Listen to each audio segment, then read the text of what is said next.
Start with this, a Fox News alert now. Syria's allies preparing for real war, issuing a stern warning to the White House. But the Trump administration isn't backing down in its quest to eliminate ISIS and take out the Syrian regime. Griff Jenkins joins us now live from Washington, D.C. with the very latest. Good morning, Griff.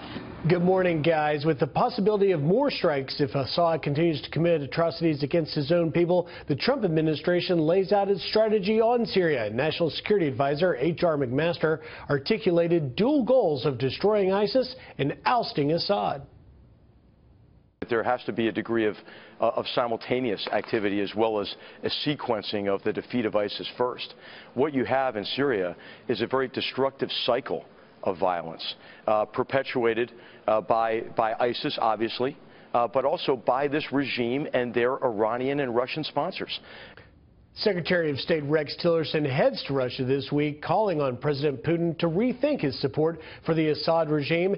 In a troubling website released yesterday on a website, Al Watan, a Syrian newspaper close to the Assad regime, purports to be from Syrian allies Russia, Iran, and Hezbollah.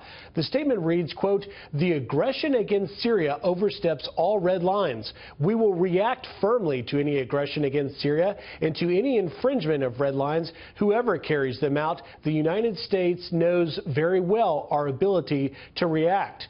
And here at home, criticism from members of Congress continues to mount. Senator Ben Cardin, the top Democrat on the Senate Foreign Relations Committee, says the president has no strategy.